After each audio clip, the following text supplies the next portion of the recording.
మా ప్రయాణం అనేది హనుమాన్ జంక్షన్లో మొదలైంది. సతీష్కి నాకు ఒక 2-3 ఏళ్ళు ఏజ్ గ్యాప్. నేనే పెద్దవాడిని సతీష్ కంటే. తను 86లో అనుకుంటా 10th, నాది 83 10th. మా ఏజ్ పరంగా ఒక 2-3 ఏళ్ళు పెద్దవాడిని అయినా ఆ తర్వాత మాకు పెరిగిన ఆత్మీయ దృష్ట్యా మేము క్లాస్మేట్స్ కంటే ఎక్కువగా ఆత్మీయంగా ఉండడం జరిగింది. తర్వాత అప్పటి నుంచి కూడా జీవితంలో ప్రతి దశలో నాకు చదువు కానీ దైనందిక జీవితం కానీ ఏ విషయమైనా సరే ఒకరికొకరు షేర్ చేసుకునే పరిస్థితి ఉండేది. ప్రతిదీ కూడా ఒకరికొకరు పంచుకునేవాళ్ళం. చదువుకు సంబంధించి కానీ వ్యాపారానికి సంబంధించి కానీ డైలీ రొటీన్ ప్రతిదీ కూడా ఒకరికొకరు షేర్ చేసుకునేవాళ్ళం. సరే, ఈ నేపథ్యంలోనే నేను 1993లో సివిల్స్ రాయాలని చెప్పి హైదరాబాదు ఆర్సి రెడ్డి ఐఏఎస్ సర్కిల్కి వచ్చి కోచింగ్ తీసుకోవడం జరిగింది. కోచింగ్ తీసుకునే ఈ ప్రాసెస్ ఇవన్నీ కూడా ఊర్లో హనుమాన్ జంక్షన్లో మేము సతీష్ నేను ఎంత మాట్లాడుకొని ఇలా వెళ్దాం అనుకుంటున్నాము ఏంటి, సతీష్ కూడా ఎంతో ప్రోత్సాహం ఇచ్చాడు. చాలా బాగుంటుంది నీ ఆలోచన విధానానికి దానికని ఆ అనుభవాలన్నీ ఆ రోజు. సరే, ముందుగా నేను జాయిన్ అవ్వటం జరిగింది. తర్వాత సతీష్ తరచుగా వచ్చేవాడు హైదరాబాదు 93 ఆ సమయంలో వచ్చి తను ఇవన్నీ పరిసరాలు కోచింగ్ క్లాసులు కూడా కొన్ని క్లాసులకి వచ్చాడు నాతో పాటు RC Reddy IAS circle civils క్లాసులకి. ఒకరోజు ఒక ఫైన్ మార్నింగ్ నేను కూడా సివిల్స్ రాస్తే ఎట్లా ఉంటుంది, ఐఏఎస్ ఐపీఎస్ ఈ సర్వీసుల్లో మనం పబ్లిక్కి బాగా సేవ చేయొచ్చు, సర్వీస్ మ్యాక్సిమం ఎక్స్టెంట్ చేయడానికి అవకాశం ఉంటుంది అని అభిప్రాయపడ్డాడు. నేను కూడా బలపరిచాను. ఇంటెలిజెన్స్ అనేది తనకి మొదటి నుంచి కూడా చాలా హైగా ఉండేది.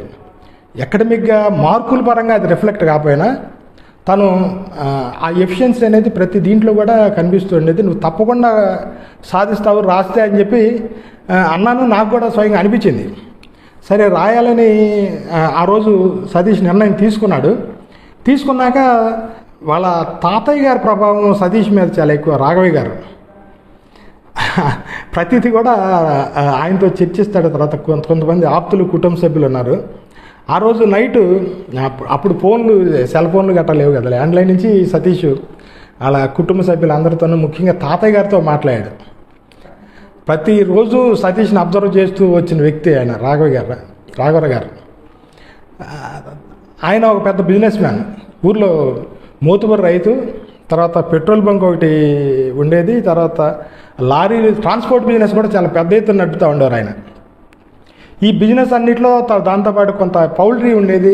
వీటన్నిటిలో కూడా సతీష్కి ఇన్వాల్వ్మెంట్ ఉండేది. ఏది స్కూల్ డేస్ నుంచి అంటే 7th 8th 9th ఆ టైం నుంచే బిజినెస్లు అన్నింటిలో కూడా అబ్జర్వ్ చేయడం, కొన్నిసార్లు పార్టిసిపేట్ చేయడం, ట్రాన్సాక్షన్స్లో పార్టిసిపేట్ చేయడం. ఇట్లా సతీష్కి అంత చిన్న వయసు నుంచే హై స్కూల్ రోజుల్లో స్కూల్ డేస్ నుంచే ఆ బిజినెస్ అన్నింటిలో ఇన్వాల్వ్మెంట్ ఉండేది, ఇంటరాక్షన్ ఉండేది.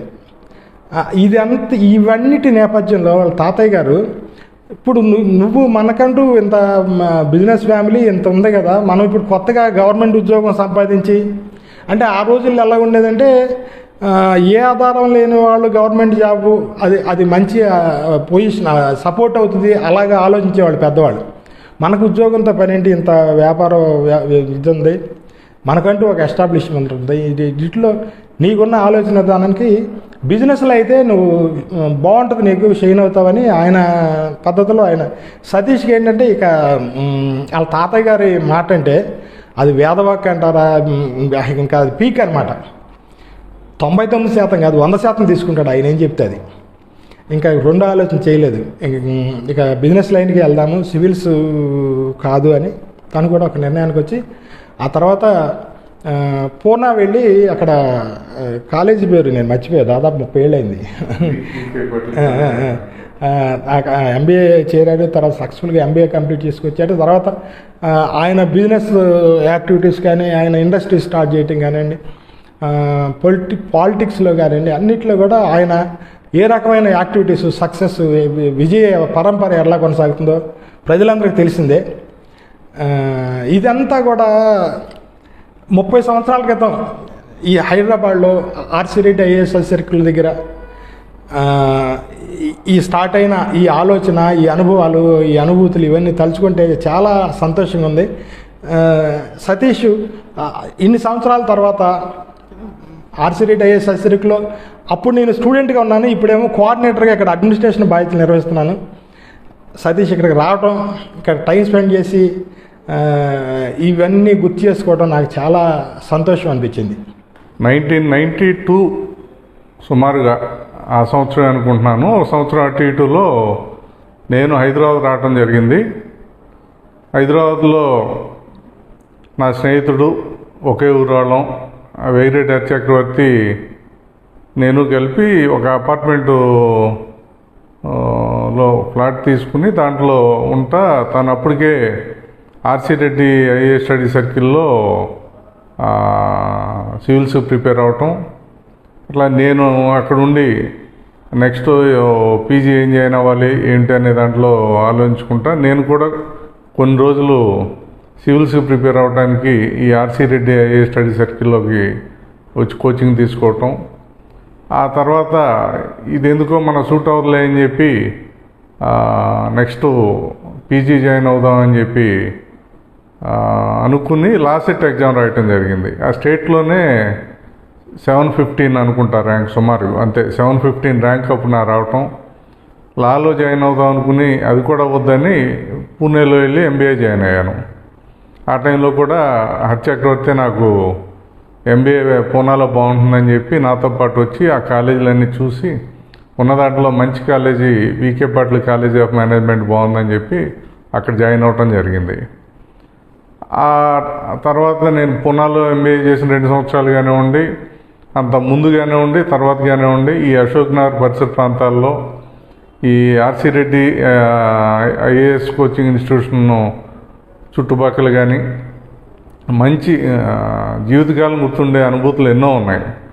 అట్లాగే ఈ కాలేజీలో ఉన్న ఫ్యాకల్టీ కానివ్వండి, అట్లాగే మేనేజ్మెంట్ కానీ అందరూ చక్రవర్తితో పోవటం, తన స్నేహితులే నాతో పోవటం, అప్పటి నుంచి ఉన్న అనుభవాలు ఈరోజు ఇక్కడికి వచ్చి చూస్తుంటే అది 30 సంవత్సరాలు ఎలా గడిచిపోయింది అనే అనుభూతి కలుగుతుంది. అట్లాగే వేగిరెడ్డి చక్రవర్తి కూడా లా చేసి ఆ తర్వాత విజయ సాధన అని చెప్పి ఈ సివిల్స్ వాళ్ళు ప్రిపేర్ అవ్వడానికి ఉపయోగపడే ఒక మ్యాగజైన్ ఒకటి తీసుకొచ్చి దాన్ని సక్సెస్ఫుల్గా రన్ చేసి తర్వాత చాలా మ్యాగజైన్లు, ఆ రకమైనటువంటి మ్యాగజైన్లలో ఎడిటర్గా ఉంటాం.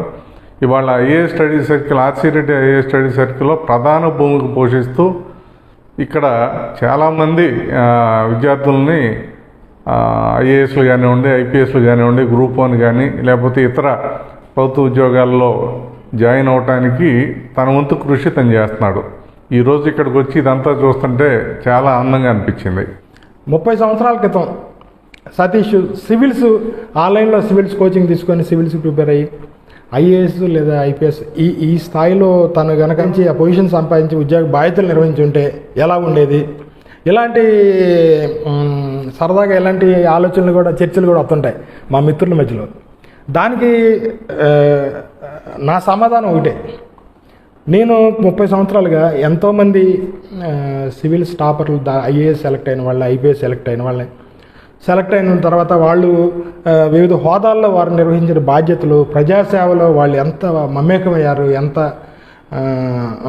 మేలు చేయగలుగుతున్నారు ప్రజలకి, ఇదంతా కూడా నేను చాలామందిని ప్రత్యక్షంగా గమనించాను. చాలామంది ఐఏఎస్ అధికారులని, అలాగే కొందరు ఐపీఎస్ అధికారులని, వాళ్ళ బాధ్యతల్ని గమనించాను, ప్రత్యక్షంగా గమనించాను. ఈ సివిల్ సర్వెంట్స్గా వాళ్ళు నిర్వహించిన బాధ్యతలు, తను సతీష్ సివిల్ సెలెక్ట్ అయ్యింటే, ఐఏఎస్ సెలెక్ట్ అయ్యి ఉంటే తను కూడా ఆ నేపథ్యంలోనే భాగస్వామి అయ్యేవాడు అంతే. కానీ తను ఈ 30 ఏళ్ళుగా తను లీడ్ చేసిన లైఫ్ని, తను చేసిన యాక్టివిటీస్ని, ఇవన్నిటిని నేను ప్రత్యేకంగా గమనించిన వ్యక్తిగా తను ఒక ఐఏఎస్ అధికారి కాకపోవడం అనేది ఆయన జీవితంలో ఎటువంటి ప్రభావాన్ని చూపలేదు. ఇంకా తను ఇప్పుడు ఒక ఐఏఎస్ అధికారి అయితే చాలా లిమిటేషన్స్ ఉంటాయి. ప్రభుత్వం అంతే, అది సబ్ కలెక్టరు లేదా కలెక్టరు ఇలాంటి కొన్ని పొజిషన్స్ మాత్రమే ప్రజలతో మమేకమై ఉండే అవకాశం ఉంటుంది. కొన్ని ప్యూర్లీ అడ్మినిస్ట్రేటివ్ నేచర్ ఉండే పొజిషన్స్ ఉంటాయి. వాటన్నింటినీ కంపేర్ చేసినప్పుడు, వాటిని పరిశీలించినప్పుడు సతీష్ ఒక ఐఏఎస్ అధికారి అయి ఉంటే ఇంతకంటే మంచి లైఫ్ లీడ్ చేసేవాడు కాదనేది నా నిశ్చితమైన అభిప్రాయం. తను ఈ 30 సంవత్సరాల కాలంలో తను ఒక పారిశ్రామికవేత్తగా ఎదిగాడు. తను ఎన్నో వ్యాపారాల్లో భాగం పంచుకున్నాడు.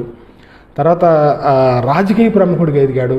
వీటన్నిటినీ కోఆర్డినేట్ చేస్తూనే తన వ్యాపారాలు, తన పరిశ్రమలు, తన రాజకీయ జీవితాన్ని వీటన్నిటిని కోఆర్డినేట్ చేసుకుంటూనే ప్రజా జీవితంలో పేద వర్గాలకు సహాయం చేయడం అనే ఒక విషయంలో నాకు తెలిసి ఈ కోస్తా జిల్లాలు, కృష్ణా, గుంటూరు, ఉభయ గోదావరి జిల్లాల్లో ఇంత యాక్టివ్గా, ఇంత ప్రజలకు మేలు చేసేలాగా మరో వ్యక్తి లేరేమో అనిపించేలాగా సతీష్ ఈ 30 సంవత్సరాలుగా తన సేవా కార్యక్రమాలు నిర్వహిస్తూ వస్తున్నాడు.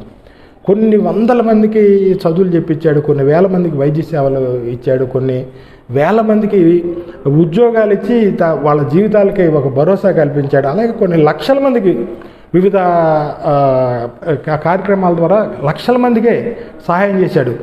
ఫర్ ఎగ్జాంపుల్ దసరా సందర్భంలో ఆయన చేసే సేవా కార్యక్రమాలు, అన్నదాన కార్యక్రమాలు ఇవన్నీ కూడా కొన్ని లక్షల మందికి మేలు చేసే భక్తులకి.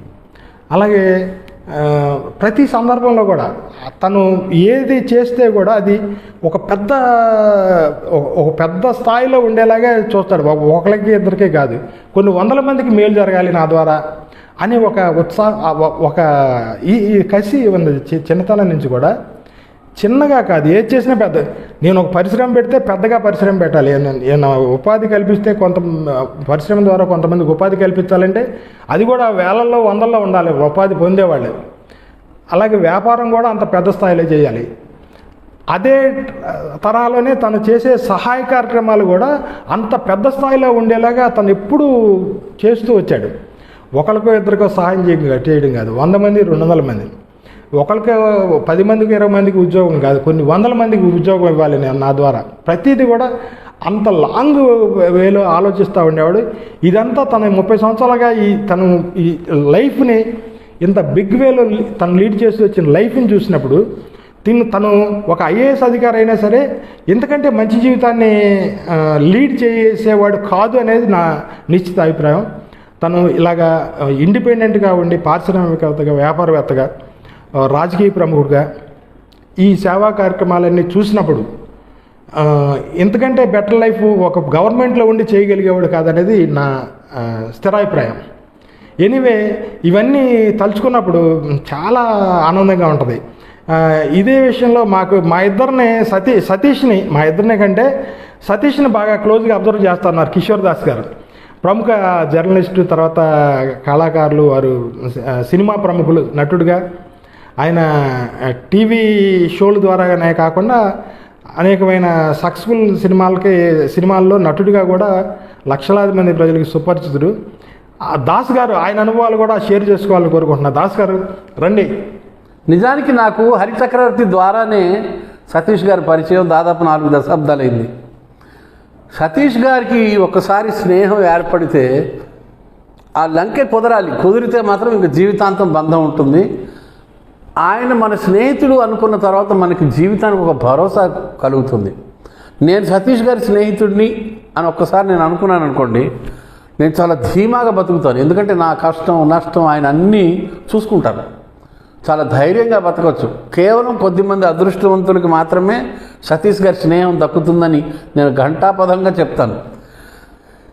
ఈ విషయంలో హరిచక్రవర్తి చాలా అదృష్టవంతుడు. ఎందుకంటే నాకన్నా ఒక 15 ఏళ్ళ ముందు వీళ్ళిద్దరిది పరిచయం. ఒకే ఊరు, ఒకే వీధి, ఒకే స్నేహం. నేను మధ్యలో ఎంటర్ అయ్యాను. వీళ్ళకి 25 ఏళ్ళు ఉన్నప్పుడు నేను ఎంటర్ అయ్యాను. I feel proud. తర్వాత ఇంకొక విషయం నేను ఎప్పుడు ఆలోచిస్తాను, ఒకవేళ సతీష్ గారు ఐఏఎస్ పాస్ అయ్యి ఉంటే ఎంత సేవ చేయగలిగేవారు? లిమిట్ ఉంటుంది.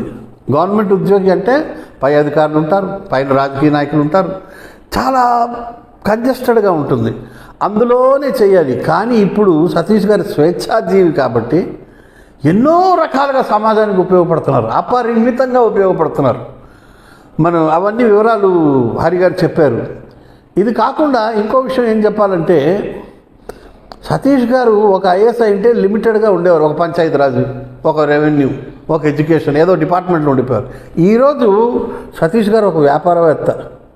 విహెచ్పిలో జాతీయ స్థాయిలో ఒక పదవిలో ఉన్నారు. సినిమా ఫీల్డ్లో హీరోగా చేశారు, నిర్మాతగా చేశారు, డిస్ట్రిబ్యూటర్గా చేశారు, అందవేసిన చెయ్యి. మీడియాలో ఉన్నారు, స్టూడియో ఎన్లో వైస్ ప్రెసిడెంట్గా చేశారు. అలాగా అనేక ఫీల్డ్స్లో ఉన్నారు, రాజకీయాల్లో ఉన్నారు, విద్యారంగంలో ఉన్నారు, అన్నీ అన్నమాట. వరుసగా ఇన్ని అవకాశాలు ఎక్కడ దొరికేవి? కాబట్టి ఒక స్వేచ్ఛాజీవిగా ఉండడం వల్ల సమాజానికి స్వేచ్ఛగా విస్తృతంగా సహాయపడగలుగుతున్నారు. I feel very proud of you Satish garu. ఆయన అదృష్టవంతుడు నాకన్నా ఆ విషయంలో. అది విషయం. ఇప్పుడు సతీష్ గారు ఏమైనా చెప్పాలి? నేను దగ్గర ఈ ఇద్దరితో స్నేహం మొదలుపెట్టిన తర్వాత ఆ రోజు మొట్టమొదటి రోజు ఏ రకంగా ఉన్నామో ఈ రోజు వరకు ఇద్దరం అదే రకంగా ఉన్నాం, ముగ్గురం అదే రకంగా ఉన్నాం. ఆ రోజు నుంచి ఎన్నో మంచి విషయాల్లో ముగ్గురం షేర్ చేసుకుంటా ముగ్గురం కలిసి చేసిన సందర్భాలు కూడా ఉన్నాయి. హరిచక్రవర్తి హైదరాబాద్లో ఆర్సీ రెడ్డి హైయర్ స్టడీస్ సర్కిల్లో మేనేజ్మెంట్ బాధ్యతలు చూస్తా, అట్లాగే దాస్ గారు సినిమా ఫీల్డ్లో కానివ్వండి, అట్లాగే టెలివిజన్ రంగంలో కానివ్వండి, మిగిలిన వాటిలో ఆయన బిజీగా ఉంటా కూడా మేము ముగ్గురం ఎప్పుడు ఖాళీ ఉంటే అప్పుడు ఎక్కడో చోట కలుస్తాం, మంచి విషయాలు షేర్ చేసుకుంటూ ఉంటాం. అట్లాగే నాకు ఇంకొక అదృష్టం ఏంటంటే ఎంతోమందికి, సరిగ్గా చెప్పాలంటే కొన్ని వందల వేల లక్షల మంది వరకు కూడా నేను నా కుటుంబం కష్టార్జితంతోనే చాలా సేవా కార్యక్రమాలు చేయగలిగాను. అది చాలా గర్వంగా గొప్పగా చెప్పుకుంటా. అది ఎందుకంటే నాకు ఇటువంటి స్నేహితులు నా వెనుకున్నారని మోరల్ సపోర్ట్తోనే, అట్లాగే నా కుటుంబ సభ్యులు, నా బంధువుల్లో కొందరు కావలసిన ముఖ్యులు అందరూ సహాయ సహకారాలతోనే నేను దగ్గర అన్ని వేల లక్షల మందికి నేను ఉపయోగపడగలిగే సంతృప్తి నాకుంది.